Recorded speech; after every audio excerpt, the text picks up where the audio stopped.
খুব সাধারণ একটা পরিবার। তারা নিজেদের জীবন নিয়ে বেশ খুশি ছিল, কিন্তু এই পরিবারের সবার শখ ছিল তাদের নিজেদের একটা গাড়ি থাকবে। এই গাড়ি কিনতে গিয়ে তাদের বেশ কাঠখড় পোহাতে হয়। শেষ পর্যন্ত তারা একটা পুরনো গাড়ি কিনেই ফেলে, কিন্তু সেই গাড়িটি তাদের জীবনের জন্য বড় বিপদ ডেকে আনে। গাড়ির মালিক গাড়ির চোরকে খুঁজতে গিয়ে খুঁজে পায় এক পুরনো শত্রুকে, যে তার অতীতের সব কালো অধ্যায় মাটি চাপা দিয়ে নতুন করে একটা স্বাভাবিক জীবন শুরু করেছে। এখন কি তার আসল পরিচয়, সে ব্যাপারে কি তার পরিবার জানতে পারবে? যাকে সবাই খুব বোকা একজন মানুষ মনে করে, তার জীবনে কি এমন কোনো কালো অধ্যায় রয়েছে? অ্যাকশন, ড্রামা, ফ্যামিলি ইমোশন আর থ্রিলারে ভরপুর 2026 সালে মুক্তি পাওয়া তামিল মাগুডাম মুভির কাহিনী আজ আপনাদের সাথে শেয়ার করব, যার অর্থ হচ্ছে রাজমুকুট। সো ভিউয়ার্স, জলদি সাবস্ক্রাইব করে নিন। তো চলুন বেশি কথা না বাড়িয়ে শুরু করা যাক আজকের মুভির এক্সপ্লেনেশন। অন্ধকারাচ্ছন্ন কালো রাত। রাস্তার মধ্যে পড়ে থাকা একটা বক্সের মধ্যে ছোট্ট একটি বাচ্চা ছেলেকে কোনো একজন ব্যক্তি খুঁজে পায়। লোকটা সেই ছেলেটাকে নিজের সাথে রেখে দেয়। এর কিছুদিন পরে দেখা যায় ছেলেটা একটা মোটর চুরি করে পালাচ্ছে। তাকে ধরার জন্য তার পেছনে কয়েকজন লোক দৌড়াচ্ছে। ছেলেটা তার সামনে আরেকটা ছেলেকে বসে থাকতে দেখে তার কাছে সাহায্য চেয়ে বসে। সে তাকে লুকিয়ে রাখে আর পেছনের লোকগুলোকে অন্য লোকেশন বলে দেয়। এরপর মোটর চুরি করা ছেলেটা লোকগুলো চলে যাওয়ার পর সেই ছেলেটা বেরিয়ে আসে। মোটর চুরি করা ছেলেটা বলে সে এটা বিক্রি করবে। এটা বিক্রি করলে মোটামুটি 8 টাকা পাওয়া যাবে। তখন যেই ছেলেটা তাকে বাঁচিয়েছিল সে একটা লোকের কাছে নিয়ে গিয়ে মোটরের প্রত্যেকটা পার্ট আলাদাভাবে খুলে বিক্রি করে। এতে তাকে 18 টাকা দেয়া হয়। এটা পেয়ে তারা অনেক খুশি হয়ে যায়। তখন ওই ছেলেটা তাকে একসাথে কাজ করার অফার দেয়, কিন্তু শান্তশিষ্ট ছেলেটি অনেক চুপচাপ থাকে। সে সমুদ্রের দিকে তাকিয়ে বলে সে একদিন সমুদ্রের জাহাজগুলো নিজের করে নেবে আর এই পুরো শহরে রাজত্ব করবে সে। এরপর কয়েক বছর কেটে যায়। সিন চলে আসে একটা হসপিটালে। সেখানে কিরো বারকাম নামের একজন সেলসম্যান মেডিসিন বিক্রি করার জন্য একজন ডাক্তারের সাথে দেখা করতে এসেছেন। ডাক্তারের কাছে যাওয়ার আগে কিরো বারকাম কিছুক্ষণ বাইরে অপেক্ষা করছিলেন। সামনে থাকা কিছু রোগীদের গার্জিয়ান বলাবলি করছিল আজ 3 দিন যাবৎ ছেলেটার জ্বর এসেছে, কিন্তু এরা রক্ত পরীক্ষা, ইউরিন টেস্ট আর স্ক্যান করাতেও দিয়েছে, যার খরচ প্রায় 8,000 টাকা। তবে এইসব তো আসলে ডাক্তারদের পকেট ভারী করার একটা স্ক্যাম আর কি। কিরো বারকাম নামটা একটু বড় হয়ে যাওয়ার জন্য আমরা কিরো বলেই তাকে সম্বোধন করব। সময় চলে আসলে সে ডাক্তারের চেম্বারে প্রবেশ করে। ডাক্তার একটু পাগলাটে টাইপের ছিল। সে কিরোর সাথে বিভিন্ন ধরনের কথা বলতে শুরু করে। তখন কিরোর ফোনে তার শ্বশুর মশাই ফোন কল করে। কিরো ফোনটা রিসিভ করে জানালা খুলে বাইরের ট্রাফিকের আওয়াজ শুনিয়ে দেয়। এরপর ফোনটা কেটে দেয়। পরবর্তীতে ডাক্তার যখন ওষুধের নামগুলো নোট করতে বলে তখন কিরো খেয়াল করে এর মধ্যে কিছু ওষুধ গর্ভবতী মহিলাদের জন্য খুবই বিপজ্জনক, আবার কিছু জনসাধারণের জন্য সরকার কর্তৃক পুরো ব্যান করেই দিয়েছে। এরপরও ডাক্তার সাহেব ওইসব ওষুধের নাম লিখতে বললে কিরো এসব ওষুধের ক্ষতিকর প্রভাবগুলো তুলে ধরে।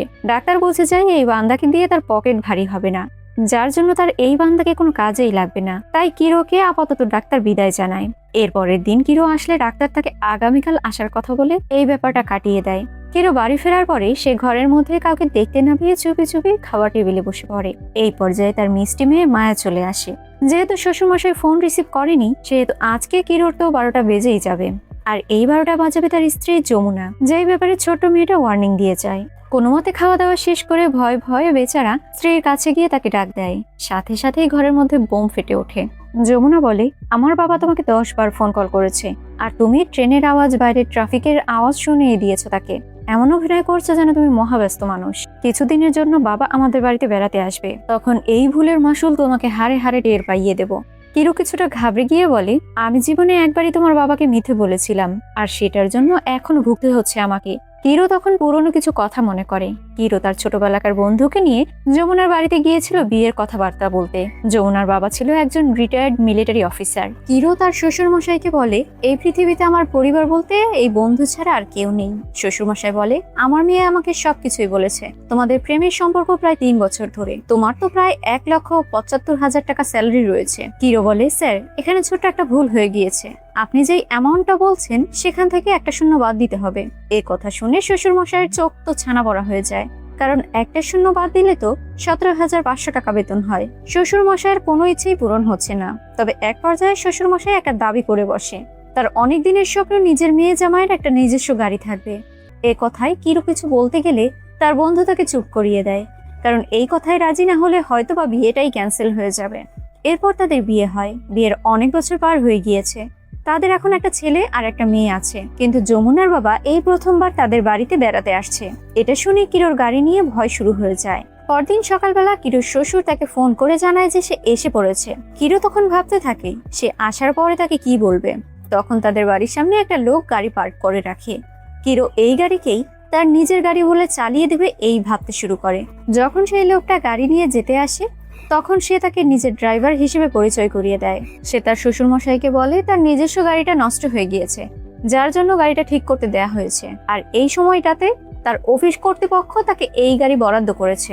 এইভাবেই কয়েকটা দিন কেটে যায়। কয়েকটা দিন চলে যাওয়ার পরেও গাড়ি বাড়ি ফিরে আসছে না, এই ব্যাপারটা নিয়ে প্রতিদিনই শ্বশুরমশাই তাকে হাজারটা প্রশ্ন করতে থাকে। পরদিন সকালে কিরো তার বড় সন্তানকে নিয়ে স্কুলের উদ্দেশ্যে রওনা করেছে। তবে ছোট একটা ভুলের কারণে অন্য গাড়ির সাথে তার ধাক্কা লেগে যায়। গাড়ির মধ্যে কিছুটা কাদা লেগে যায়। মূলত গাড়িটি রং সাইডে ছিল। হুট করে ইউ টার্ন নেওয়ার কারণে এই ঝামেলাটা হয়ে গিয়েছে। গাড়ির কর্তৃপক্ষ তাকে অনেকটা অপমান করে। শান্তশিষ্ট কিরো ঝামেলা মেটাতে নিজের টাই দিয়ে গাড়ির ময়লাযুক্ত স্থান পরিষ্কার করে ফেলে। এই ব্যাপারটা নিয়ে বড় ছেলের খুব লজ্জাবোধ হয়, কারণ ঠিক এই মুহূর্তেই তার ক্লাসমেটরা সেই স্থান থেকে যাচ্ছিল, যার জন্য সে এক পর্যায়ে বাবাকে বলে ফেলে, তুমি যেভাবেই হোক একটা গাড়ি কিনবে বাবা। এই ঘটনার পর কিরো গাড়ি কেনার জন্য যেন আরো ডেসপারেট হয়ে যায়।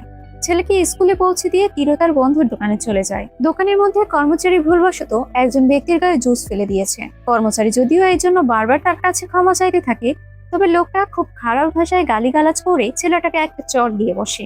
এই সময় কিরোর বন্ধু অজয় তার কাছে এসে 1 মিনিট অপেক্ষা করতে বলে কর্মচারীকে নিয়ে চা বানাতে চলে যায়।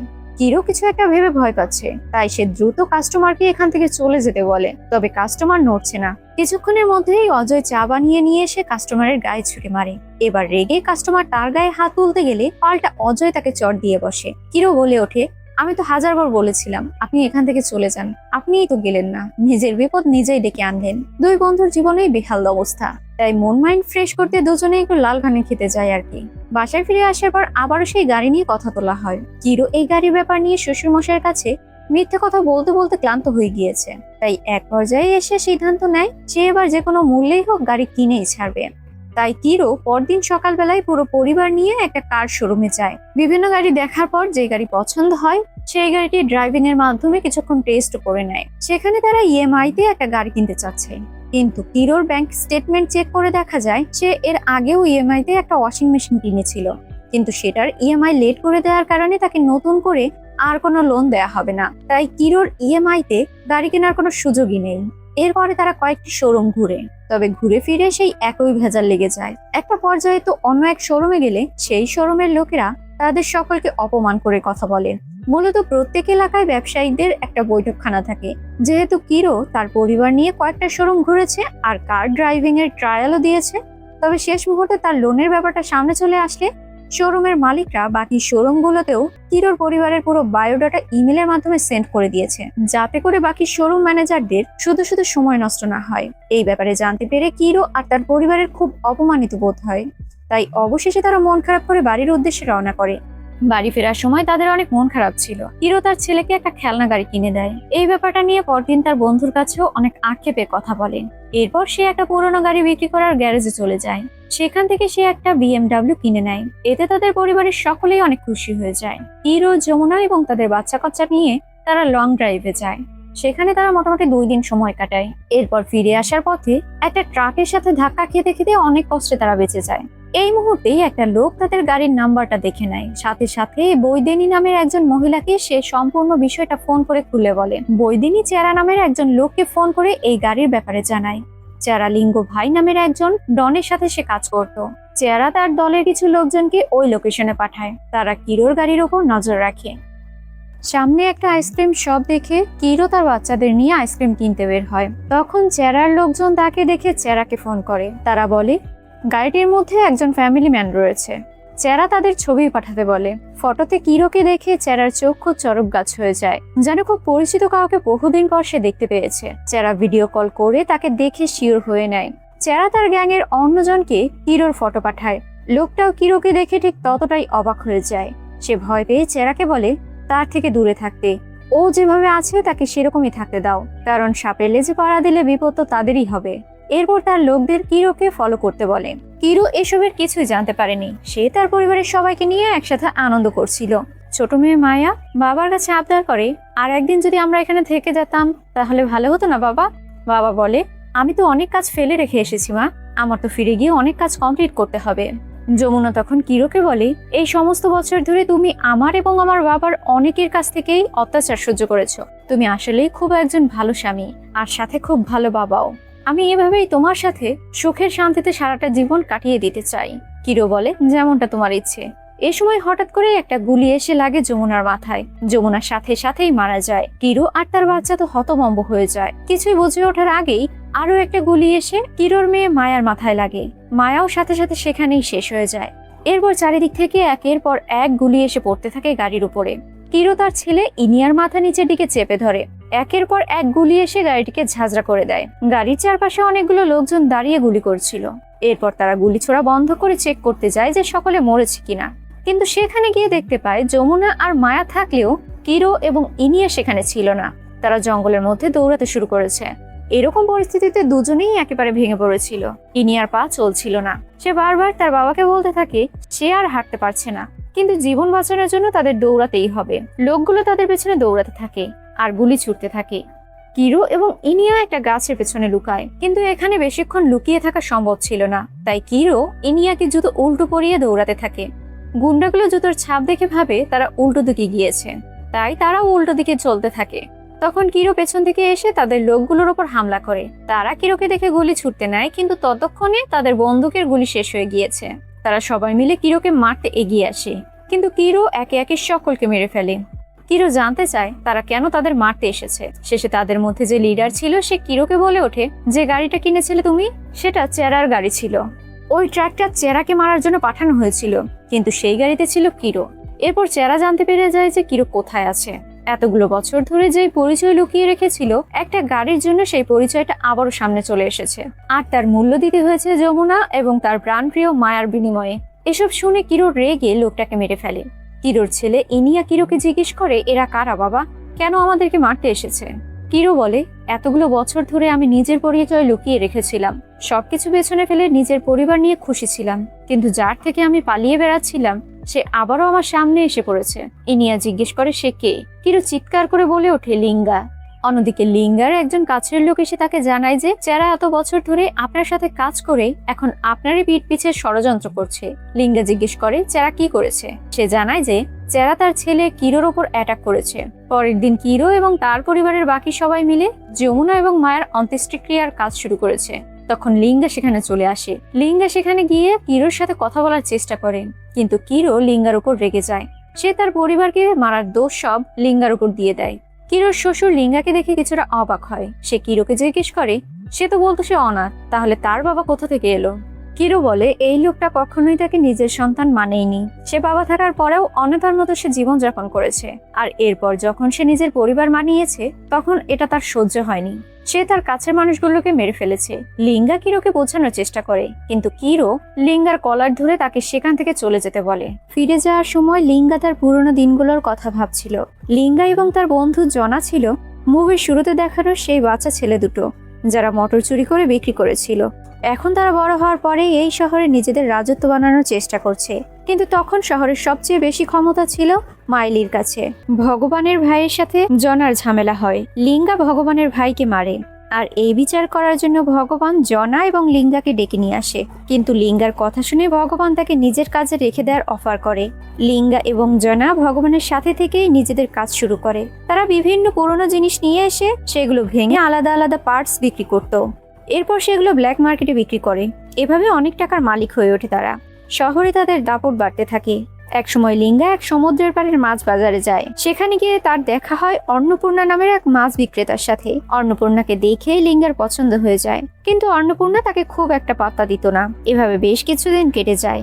একদিন অন্নপূর্ণা দেখতে পায় লিঙ্গা একটা লোককে মারছে। এটা দেখে অন্নপূর্ণা অনেকটা রেগে যায় আর লিঙ্গাকে অনেক বকাঝকা করে। লিঙ্গা চলে যাওয়ার পরে সেখানে থাকা একটা বাচ্চা ছেলে অন্নপূর্ণাকে বলে লিঙ্গা অনেক ভালো মানুষ, সে তাকে পড়ালেখা করার সুযোগ করে দিয়েছে। তার স্কুলের সব খরচও লিঙ্গাই বহন করে। লিঙ্গার সাথে থাকা একটা লোক অন্নপূর্ণাকে বলে লিঙ্গা খারাপ মানুষ নয়, সে অনেক সময় মারামারি করে ঠিকই, কিন্তু কখনো কারোর সাথে অন্যায় করে না। লিঙ্গা অনেক মানুষকে সাহায্য করেছে। এটা শুনে অন্নপূর্ণার খারাপ লাগে। সে লিঙ্গার সাথে খারাপ ব্যবহার করার জন্য তার কাছে মাফ চায়। লিঙ্গা তখন অন্নপূর্ণাকে তার ভালোবাসার কথা জানায় আর তাকে বিয়ের প্রস্তাব দেয়। অন্নপূর্ণা তাতে রাজি হয়ে যায়। এরপর অন্নপূর্ণা এবং লিঙ্গার বিয়ে হয়। তারা অনেক সুন্দরভাবে নিজেদের জীবন কাটাচ্ছিল। তাদের একটা ছেলে সন্তান হয়, সেই হলো কিরো। তারা নিজেদের জীবন নিয়ে অনেক সুখী ছিল, কিন্তু তখনই তাদের জীবনের বিপদের ঘন্টা বাজতে শুরু করে। ভগবানের কাছে একটা নতুন প্রজেক্ট আসে। সেটা ভাইজ্যাকের একটা চোরা কারবার ছিল। ভগবান লিঙ্গাকে এই কাজ করার জন্য ভাইজ্যাক যেতে বলে। লিঙ্গা প্রথমে রাজি হয়ে যায়, কিন্তু এটা শুনে অন্নপূর্ণা অনেকটা রেগে যায়। সে লিঙ্গাকে বলে, তোমার সবকিছু শুরু এখান থেকেই হয়েছে, আর এখানে আমরা সবাই একসাথে ভালো আছি, তাই আমি তোমাকে দূরে কোথাও যেতে দেব না। অন্নপূর্ণার কথা শুনে লিঙ্গা ভগবানের কাছে গিয়ে বলে সে যেতে পারবে না, কিন্তু ভগবানের এই কথা মোটেই পছন্দ হয় না। সে রাতের বেলা জনা এবং লিঙ্গা যখন কাজ করছিল তখন পুলিশের কাছে তাদের ইনফরমেশন পাঠিয়ে দেয়। পুলিশ লিঙ্গা এবং জনাকে অ্যারেস্ট করে নেয়। অন্যদিকে মাছের বাজারে মহিলারা কাজ করছিল। তখন হঠাৎ করে মাছের বাজারের এক জায়গা থেকে ভেঙে কয়েকজন মহিলার শরীরের উপর পড়ে। তাদেরকে ওঠানোর জন্য কয়েকজন লোক নিচে নেমে যায়। সেখানে নেমে তারা দেখতে পায় মাছের বাজারের ভেতরে একটা বড় সুড়ঙ্গ রয়েছে। এটা দেখে সবাই অনেকটা অবাক হয়ে যায়। তখনই ভগবানের কয়েকটা লোক গাড়ি আর এক্সকাভেটর নিয়ে মার্কেটের সামনে হাজির হয়ে যায়। তারা মার্কেটটা ভেঙে দিতে চায়, কিন্তু মার্কেটের সব দোকানদার আর লিঙ্গার লোকেরা তাদের সামনে দাঁড়ায়। অন্যদিকে ভগবানের লোকেরা সব অস্ত্রশস্ত্র নিয়ে তাদের উপর ঝাঁপিয়ে পড়ে। তারা নিজেদেরকে বাঁচানোর জন্য আপ্রাণ চেষ্টা করে। তখন লিঙ্গার সবচেয়ে কাছের লোক পান্থাম তাদের বাড়িতে যায়। সে অন্নপূর্ণাকে সবকিছু খুলে বলে। ভগবানের লোক লিঙ্গাকে অ্যারেস্ট করেছে, আর সেই সাথে মার্কেটটাও দখল করতে এসেছে। তারা যে কোনো সময় তাদের বাড়িতেও হামলা করতে পারে। সে অন্নপূর্ণা আর কিরোকে তার সাথে এখান থেকে পালিয়ে যেতে বলে, কিন্তু সব শোনার পরে অন্নপূর্ণা সেখান থেকে যেতে রাজি হয় না। সে আগে মার্কেট বাঁচাতে চায়, কারণ সে একটা টেপ রেকর্ডার দিয়ে তাকে লিঙ্গার কাছে যেতে বলে। পান্থাম রাজি হচ্ছিল না, কিন্তু অন্নপূর্ণার জোরাজোরিতে তাকে বাধ্য হয়ে সেই স্থান থেকে চলে যেতে হয়। সে লিঙ্গাকে ছাড়ানোর ব্যবস্থা করে, আর সেই সাথে সাথে তার কাছে অন্নপূর্ণার পাঠানোর টেপটা দিয়েও দেয়া হয়। লিঙ্গা টেপ অন করে শুনে অন্নপূর্ণা তাকে মার্কেট বাঁচাতে বলে। লিঙ্গা তাড়াতাড়ি পুলিশ স্টেশন থেকে বেরিয়ে মার্কেটের দিকে যায়। অন্যদিকে অন্নপূর্ণাদের বাড়িতে ভগবানের পাঠানো লোকজন চলে এসেছে। সে অন্নপূর্ণাকে মারতে যায়। অন্নপূর্ণাও তাদের হাত থেকে বাঁচানোর জন্য লড়াই করতে থাকে। সেও লোকটাকে মারতে থাকে, কিন্তু অন্নপূর্ণা তার সাথে পেরে উঠছিল না। কিরো তার মাকে মারতে দেখে দৌড়ে মার্কেটে যায় সাহায্য চাওয়ার জন্য, কিন্তু সেখানে তো তারাই নিজেদের বাঁচানোর জন্য আপ্রাণ চেষ্টা করছিল। মার্কেট যেন ততক্ষণে শ্মশানে পরিণত হয়ে গিয়েছে। তখন লিঙ্গাও সেখানে পৌঁছে যায়। সে ভগবানের লোকদের মেরে সেখান থেকে পাঠিয়ে দেয়। এরপর লিঙ্গা বাড়িতে ফিরে আসে, কিন্তু ততক্ষণে ওই লোকটা অন্নপূর্ণাকে ছুরি দিয়ে আঘাত করেছে। অন্নপূর্ণা লিঙ্গাকে জড়িয়ে ধরে কাঁদতে শুরু করে। অন্নপূর্ণা লিঙ্গাকে বলে সে কি পুরো রেকর্ডটা শুনেছিল কিনা। লিঙ্গা আবারও টেপটা অন করে শুনতে পায় অন্নপূর্ণা তাকে মার্কেটের কথার আগে বলেছিল যাতে সে আগে বাড়িতে না আসে। অন্নপূর্ণা জানতো লিঙ্গা জানতে পারলে আগে তাদের বাঁচাতে বাড়িতে আসবে, কিন্তু অন্নপূর্ণা চাইছিল সে যেন তাদের মার্কেট আর সেখানকার মানুষদের আগে বাঁচায়। এটা শুনে লিঙ্গা তার নিজের ভুলের জন্য কাঁদতে থাকে। অন্নপূর্ণা মারা যায়। অন্নপূর্ণার মৃত্যুর জন্য কিরো তার বাবাকে দোষ দেয়। কিরো তার বাবাকে বলে, তোমার কাছে মায়ের চেয়ে মার্কেট বাঁচানো বেশি জরুরি ছিল, তুমি কেন আসলে না? আমি তোমাকে ঘৃণা করি। কিরো এবং লিঙ্গা দুজনেই কাঁদতে থাকে। সেই রাতেই ভগবান এবং তার ভাই আর ভাইজ্যাকের ডিল আনা সেই লোককে দড়ি দিয়ে বেঁধে মার্কেটের সামনে এনে ঝুলিয়ে রাখে, আর সেই দড়ির এক মাথা বাঁধা হয় অন্নপূর্ণার লাশের গাড়ির সাথে। অন্নপূর্ণার লাশের গাড়ি এগিয়ে নেওয়ার সাথে সাথে তাদের সবার গলায় ফাঁস পড়ে মারা যায় তারা। এরপর লিঙ্গা কিরোকে তার থেকে দূরে পাঠিয়ে দিতে চায়। জনা লিঙ্গাকে বলে, এরকম কেন করছো? কিরোকে কেন দূরে পাঠাচ্ছ তুমি? লিঙ্গা বলে, অন্নপূর্ণার রেখে যাওয়া এই ভয়েস নোটের সাথেই সে তার জীবন কাটিয়ে দেবে। কিরো ভাবছে মার্কেট বাঁচানোর সিদ্ধান্ত আমার ছিল। এটা ভেবে ও আমাকে সারা জীবন ঘৃণা করেই কাটিয়ে দিতে পারবে, কিন্তু যদি জানতে পারে এটা ওর মায়ের ইচ্ছে ছিল, তাহলে সারা জীবন ওর কাছে এটা একটা প্রশ্নবোধক চিহ্ন হয়ে থাকবে। আর এখানে থাকলে ও আমাকে দেখে বড় হবে, এসব খুন খারাপই শিখবে। আমি চাই না ওর জীবনটা এভাবে কাটুক। আমি অন্নপূর্ণাকে কথা দিয়েছিলাম যে আমি এই জায়গা ছেড়ে কোথাও যাব না, তাই কিরোকে পাঠিয়ে দিচ্ছি আমি। ও কোনো অনাথ আশ্রম থেকে বড় হবে, সুন্দর জীবন যাপন করবে। এরপর তাকে চেন্নাইয়ের একটা অনাথ আশ্রমে পাঠিয়ে দেওয়া হয়। আর কিরো তার জীবনের এই কালো অধ্যায় ভুলে গিয়ে শান্তিতে বড় হতে থাকে। এরপর সিন আবার বর্তমানে ফেরে। লিঙ্গা চেরা এবং তার লোকেদের একটা গোডাউনে আটকে রাখে। চেরা বলে সে লিঙ্গার থেকে প্রতিশোধ নেওয়ার জন্য এসব করেছে। লিঙ্গা চেরার উপর কেরোসিন ঢেলে দেয়। চেরা বলে, আমাকে মেরে ফেললেও কোনো লাভ হবে না, তোমার সব শত্রুদের কাছে আমি খবর পাঠিয়ে দিয়েছি। তোমার সন্তান যে কিরো, এই খবর আমি সব স্থানেই পাঠিয়ে দিয়েছি, আর তুমি এতদিন তার পরিচয় গোপন করে লুকিয়ে রেখেছিলে। লিঙ্গা চেরার গায়ে আগুন লাগিয়ে তাকে মেরে ফেলে। এরপর সেখান থেকে চলে আসে। অন্যদিকে জনা কিরোর সাথে দেখা করতে চায়। জনা কিরোকে জানায় যে লিঙ্গা চেরাকে আগুনে পুড়িয়ে মেরে ফেলেছে। কিরো বলে, তাতে লাভ কি হয়েছে? তার জন্যই তো আমি আমার পরিবার হারিয়েছি। জনা বলে যারা লিঙ্গার ওপর প্রতিশোধ নিতে ওর ওপর অ্যাটাক করেছিল। কিরো এখনো লিঙ্গাকে ভুল বুঝে যাচ্ছে।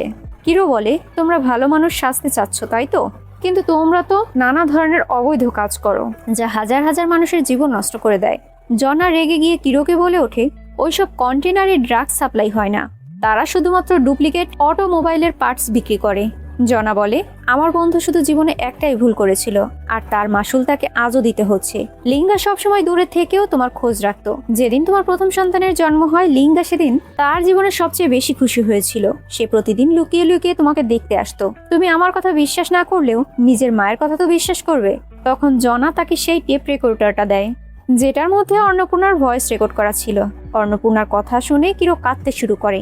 কিরো তার বাবাকে মাফ করে দেয়, তার কাছে ফিরে যাওয়ার জন্য সিদ্ধান্ত নেয়। অন্যদিকে মার্টিন নামের লিঙ্গার এক শত্রু লিঙ্গার উপর আক্রমণ করার জন্য তার বাড়িতে গুন্ডা পাঠায়। লিঙ্গা তখন খেতে বসেছিল। পান্থাম লিঙ্গাকে বলে সেখান থেকে চলে যেতে, কিন্তু লিঙ্গা কোথাও যেতে রাজি নয়। তাই পান্থাম বলে সেও তাহলে পালাবে না। এরপর লিঙ্গা সিসিটিভি ফুটেজে লোকগুলোকে আসতে দেখে পান্থামকে নিয়ে ঘরের মধ্যে একটা সুড়ঙ্গের ভেতরে প্রবেশ করতে বলে। পান্থাম বলে আমি তোমাকে বিশ্বাস করি না, আগে নিজে ঢোকো, এরপর আমি যাব।